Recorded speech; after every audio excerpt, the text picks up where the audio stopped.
ele nos convida a alinharmos, para que a gente possa alinhar as nossas palavras como cristãos com as nossas ações de vivência de fé, né?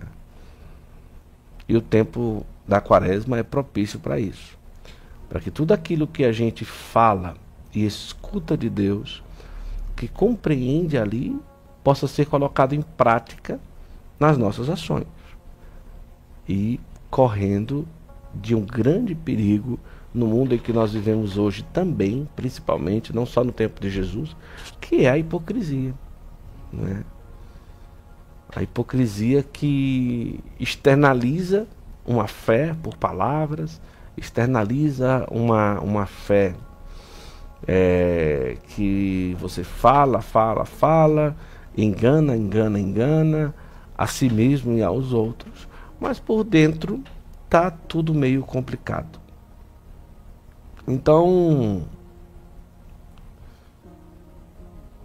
quando Jesus critica as práticas incoerentes dos fariseus, ele naquela época traz ali uma grande surpresa, uma afronta aos fariseus. E ali é tudo muito claro, muito direcionado de que não adianta a gente ter tantas leis, a gente falar das leis, a gente divulgar as leis, escutar as leis, mas a nossa vida não condizer com aquilo que tem naquela lei, né? Ou seja, eu ensino a lei, mas eu não pratico. Eu imponho para as pessoas, né, aos outros, sem oferecer nenhuma ajuda, nem nada. Ou seja, é uma vivência de fé, é um modo de vida cristã estéril, né? E é tão estéril que quando você vê dentro de casa alguém que chega para o filho e diz assim: filho, não tome cerveja, cerveja vai fazer mal para você, não seja um beberrão. Não estou dizendo que tomar cerveja é pecado não, tá?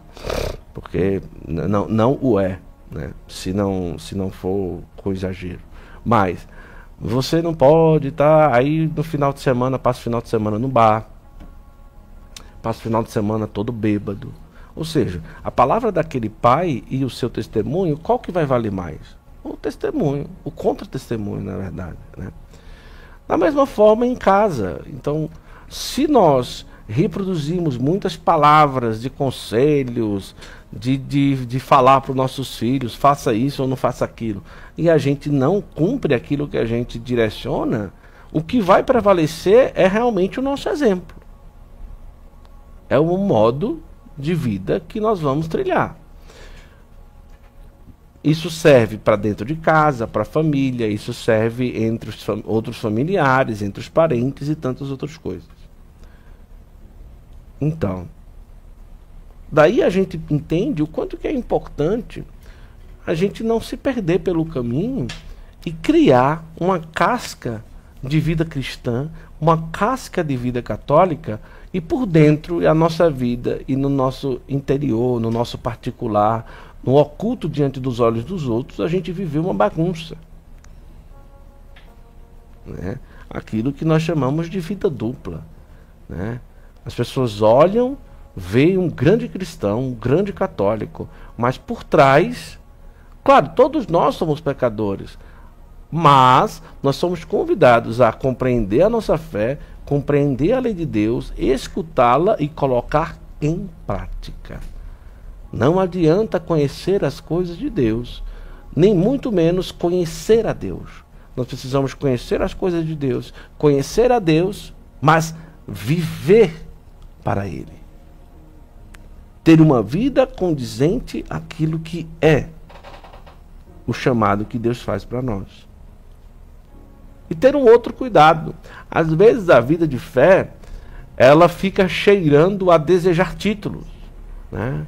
Quantas pessoas que estão apegadas há anos a coordenações dentro de paróquias, dentro de grupo de oração, dentro de movimentos, e é um apego à coordenação, e é um apego à liderança, e esquece que tudo é de Deus. Tudo é de Deus. Quantas vezes a gente faz alguma coisa desejando ser reconhecido, por merecimento, por mérito e esquece o valor da simplicidade, da verdade, da sinceridade, de que tudo que nós fazemos é simplesmente por amor a Deus. Então, isso vai construindo em nós uma certeza de que, por exemplo, nós não estamos vivendo uma vida de fé numa igreja, numa paróquia, num grupo, num movimento, porque fulano sorri para mim, ou porque as pessoas me acolhem bem. Todo mundo gosta de ir para um lugar ser bem acolhido, mas se é o lugar que Deus te chama e você não está sendo bem acolhido, você vai embora por causa da cara feia do povo, e aí, como é que faz? Né? Ah, mas é porque eu já fiz tanto e ninguém fala nada. É porque eu já fiz tanto e ninguém comenta. Eu já fiz tanto e ninguém reconhece. Mas o que é que nós estamos buscando mesmo? Né? O que a minha fé, a minha prática de fé deve resultar na vida da igreja e na vida da sociedade? Será que as pessoas, que deve ser para as pessoas jogar louros para mim, flores para mim, para você? E dizer, nossa, como ele reza bem, nossa, como esse homem é piedoso, nossa, que mulher piedosa, como essa mulher é modesta, como esse homem é um homem íntegro, como... Esse não é o evangelho de Jesus Cristo. Se a gente vive a fé, se a gente propaga a fé, se a gente às vezes até mostra a fé em redes sociais e tudo, não é para receber louros, não é para receber flores, não é para receber confetes. Essa não é a fé que Jesus Cristo nos ensina a viver. É uma vivência de fé desinteressada. A única coisa que interessa é o céu e pronto. E nada de esperar um reconhecimento. Mas eu fiz tanto por ele, eu fiz tanto por ela. Ai, meu Deus, como eu trabalhei nesse grupo, como eu trabalhei nessa pastoral, e agora o povo está fazendo do jeito deles, e não sei o que. Gente, parar com isso. Como muitas vezes a gente distorce a nossa vida como cristão católico. Como a gente distorce o que realmente significa um servo por amor, um fazer-me um instrumento da tua graça. E basta. Não é, filha? Eu acho que o evangelho de hoje ele fala muito sobre a humildade, né? O ser humilde, o se colocar na presença de Deus e permitir que o Senhor realize em nós a sua vontade. Eu acho que cada um de nós, nós somos chamados também ao escondimento. Na entrevista com o Frei Gilson, Guto fez uma pergunta a ele, né? Mas é o que o Senhor deseja fazer mesmo? É estar nas câmeras, e ele disse, não, meu desejo mesmo é estar escondido, né? É estar rezando ali, cumprindo as minhas regras de vida, né? Da comunidade em que ele vive, como ele vivia antes. Mas Deus não quis isso, né? Deus quis que realmente ele se levantasse uma geração de adoradores, uma geração do rosário. E nós também temos que desejar esse escondimento. Porque é no escondimento onde Deus mais fala. É no escondimento onde Deus mais revela a sua vontade para cada um de nós. Nós, como seres humanos, nós temos essa inclinação de querer sempre o melhor, de querer sempre as primeiras cadeiras, né?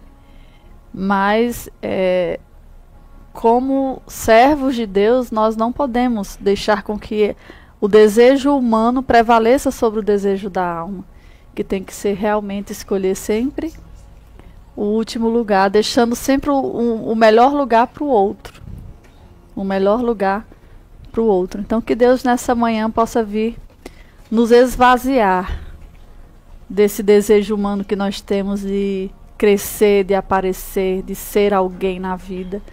Nós já somos muito diante de Deus. E isso é o que verdadeiramente importa.